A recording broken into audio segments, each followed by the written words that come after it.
တော်တော်များများကဒူဘိုင်းရဲ့ apartment ရဲ့အကြောင်းပြောနေချိန်မှာဒူဘိုင်းရဲ့ပထမဆုံးကျင်ဖြစ်လာမယ် Eco Island Community အကြောင်းကိုသိပြီလားဒါကကျွန်တော်တို့မြန်မာ investor တွေအတွက်အရေးပါတဲ့ investment opportunity ကောင်းတစ်ခုဖြစ်လာနိုင်ပါတယ်အဲ့ဒါက villa project တစ်ခုဖြစ်ရုံမဟုတ်ပဲရေတွေပတ်ပတ်လေးဝန်းရံနေတဲ့နေရာမှာကျွန်တော်တို့ရဲ့မတက်ခင်းနှိုးထားရတဲ့ခန်းစားချက်တွေ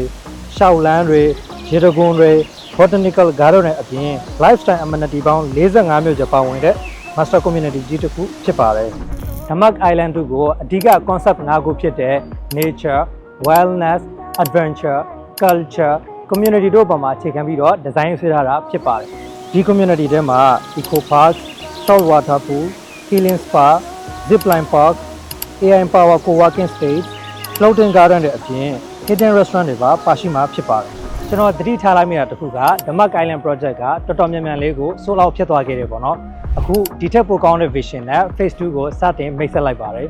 investor တွေအနေနဲ့အစောပိုင်းဝင်ရောက်ရင်းနှီးမြှုပ်နှံမှသာ community ရဲ့တန်ဖိုးတက်နှုန်းကိုအပြည့်အဝခံစားရမှာဖြစ်ပါတယ်ဒါကြောင့်ကျွန်တော်မြန်မာ investor တွေအနေနဲ့ငွေကြေးဖောင်းပေါင်းနှုန်းကိုလည်းကာကွယ်ခြင်းနဲ့နိုင်ငံတကာမှာလည်း access တွေကိုတိစောက်ထားခြင်းနဲ့မိသားစုအတွက်လည်းပုံမကောင်းမွန်တဲ့အနာဂတ်ကိုဖန်တီးခြင်းနဲ့ဆိုလို့ရှိရင်ဒီ project ကတေချာဘောက်ကိုရွေးချယ်သင့်ပါတယ်အသေးစိတ်အချက်လက်တွေကိုပုံမစိတ်ဝင်စားရဆိုလို့ရှိရင်တော့အခုပဲဆက်သွယ်လိုက်ပါ